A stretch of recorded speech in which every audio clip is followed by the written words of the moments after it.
Hello everyone. देखिए कल और परसों हमने एक बात की चर्चा करी थी। सेल का विभव जो है वो वोल्ट मीटर की सहायता से सही ज्ञात नहीं किया जा सकता, क्योंकि वोल्ट मीटर बाह्य परिपथ में धारा लेता है और धारा लेने से विभव के वास्तविक मान में अत्यल्प कमी आ जाती है, क्योंकि विभव जो है वह खुले परिपथ की परिभाषा है। खुले परिपथ में दोनों इलेक्ट्रोड सेल के दोनों इलेक्ट्रोडों के मध्य विभव के अंतर को हम क्या कहते हैं? विभव कहते हैं। वोल्ट मीटर की सहायता से हम इसका मान ज्ञात नहीं कर सकते। इसके लिए हमने कहा था विभव मापी की सहायता लेनी पड़ती है। विभव वोल्ट मीटर शायद आपने देखा हो, एक छोटा सा डब्बा होता है। माना ये वोल्ट मीटर है, जिस सेल का विद्युत वाहक बल निकालना होता है उसके धन और ऋण टर्मिनल को इससे जोड़ देते हैं और इसमें जो सुई होती है वो विक्षेप देती है और विक्षेप के आधार पर पता लग जाता है कि इस सेल का विभवांतर कितना है। लेकिन विभव मापी इतनी सरल युक्ति नहीं है, तो आज हम विभव मापी की सहायता से सेल विभव ज्ञात करना सीखेंगे। विभव मापी की सहायता से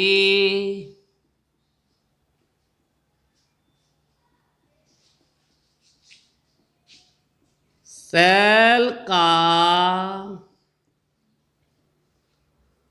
विद्युत वाहक बल निर्धारण।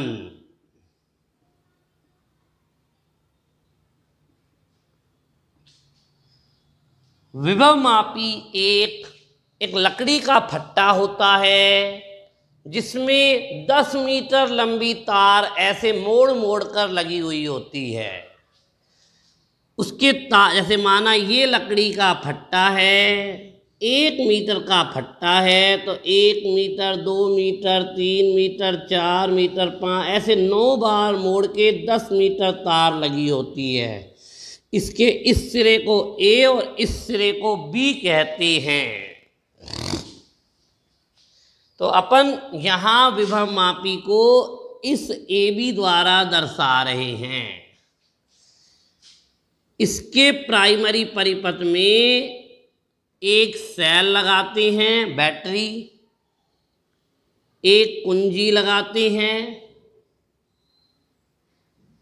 धारा नियंत्रक लगाते हैं। इसके प्राथमिक परिपथ में हमने बैटरी लगाई, कुंजी लगाई, धारा नियंत्रक लगाया।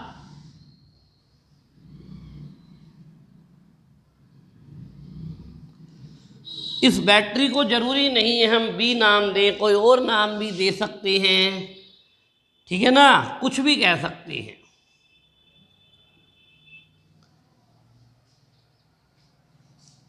अब इसके द्वितीयक परिपथ में एक तो हमने ऐसा सेल लगाया जिसका विद्युत वाहक बल हमें ज्ञात है, एस स्टैंडर्ड मानक, और एक दूसरा सेल लगाया जिसका हमें विद्युत वाहक बल का निर्धारण करना है, ज्ञात करना है। भाई साहब श्रीमान जी हमने विभव मापी लिया, विभव मापी के प्राथमिक परिपथ में सेल, कुंजी, धारा नियंत्रक को श्रेणी क्रम में लगा दिया। इसके द्वितीयक परिपथ में ये ऊपर वाला प्राथमिक परिपथ है,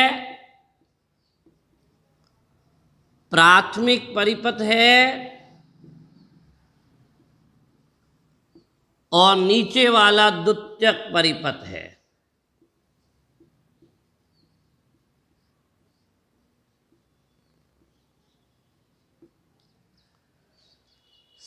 सेल और एक्स, एक ज्ञात सेल और एक अज्ञात सेल। ज्ञात सेल का मतलब जिसका विद्युत वाहक बल हमें ज्ञात है, और अज्ञात सेल का मतलब जिसका हमें विद्युत वाहक बल ज्ञात करना है। लगा लिया। अब हम क्या करते हैं, दोनों के धन टर्मिनल को विभव मापी से जोड़ दिया। दोनों के धन टर्मिनल को विभव मापी से जोड़ दिया, और दोनों के ऋण टर्मिनल को, दोनों के ऋण टर्मिनल, ये देखो ऋण टर्मिनल को द्विमार्गी कुंजी से जोड़ दिया। ये द्विमार्गी कुंजी, देखो कुंजी क्या होती है, बटन, अपने घर में पंखे का बटन है ना, ठीक है। और द्विमार्गी कुंजी क्या होती है, माना यानी एक्सटेंडर, ये पंखा है, ये पंखे का बटन है। अपन हमारे घर में ऊपर वाली मंजिल में अलग कनेक्शन आ रहा है और नीचे वाली मंजिल में अलग मीटर लग रहा है। अगर ऐसा बटन लग रहा हो कि भाई अगर नीचे वाले की लाइट नहीं आ रही, हम ऊपर वाले में जोड़ लें, ऊपर जोड़ लिया, और अगर ऊपर वाले की नहीं आ रही तो हम नीचे वाले में जोड़ लें। तो वो जो है डबल मार्ग हो जिसका, उसे हम कहते हैं द्विमार्गी कुंजी। तो द्विमार्गी कुंजी से जोड़ लिया।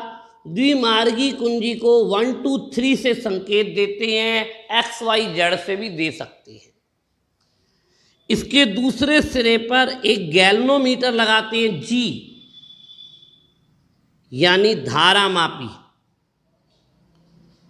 और इसके यहाँ पर अपन जोकी जे लगाते हैं। जोकी भाई साहब क्या लगाते हैं, जोकी। इस जोकी को तार पर आराम से चला सकते हैं। इस जोकी को तार पर बड़े आराम से चलाया जा सकता है। हम क्या करते हैं, पहली बात धारा मापी यह दर्शाती है कि धारा प्रवाहित हो रही है या नहीं हो रही। धारा मापी में अगर विक्षेप 0 हो तो धारा प्रवाहित नहीं हो रही। सबसे पहले हम द्विमार्गी कुंजी में 1 और 2 का संबंध स्थापित कर देते हैं। 1 और 2 का, 1 और 2 का जब अपन संबंध स्थापित करते हैं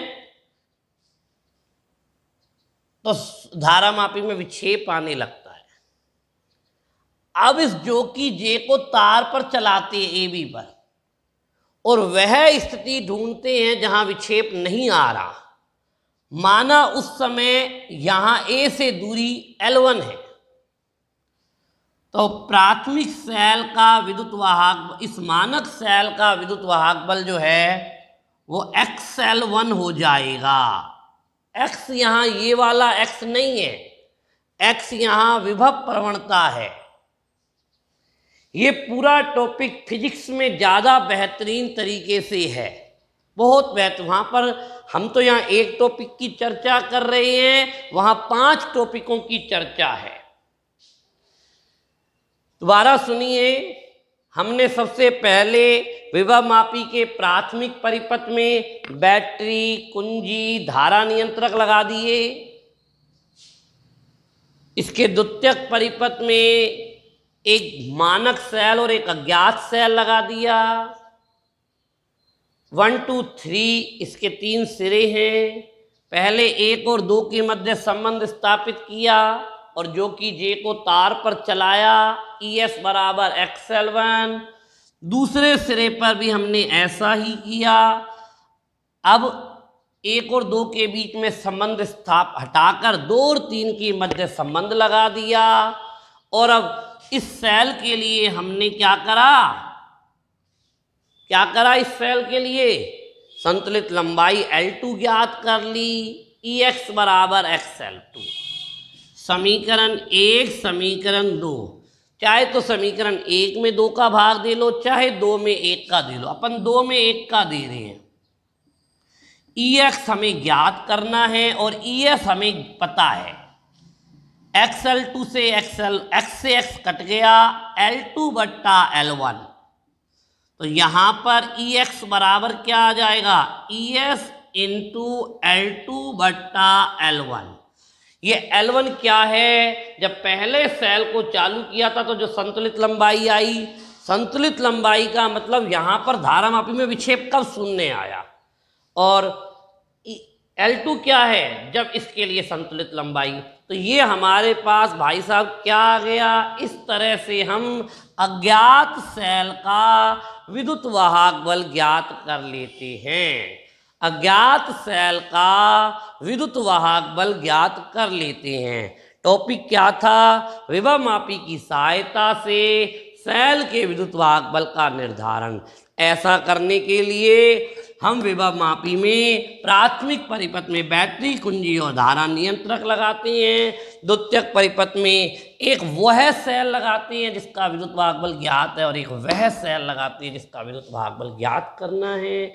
धारामापी सर्वप्रथम 1 और 2 के मध्य कुंजी स्थापित करते हैं, 1 और 2 के मध्य कुंजी स्थापित करते हैं और संतुलित लंबाई L1 ज्ञात कर लेते हैं, और फिर 2 व 3 के मध्य संतुलित की कुंजी स्थापित करके संतुलित लंबाई L2 ज्ञात कर लेते हैं। समीकरण 2 में 1 का भाग दिया, ES हमें ज्ञात है, पता है, सेल का एक वह सेल है जिसका विद्युत वाहक बल हमें पता है। L1 और L2 प्रयोग से आई हैं, EX का मान ज्ञात हो जाएगा बड़े आराम से।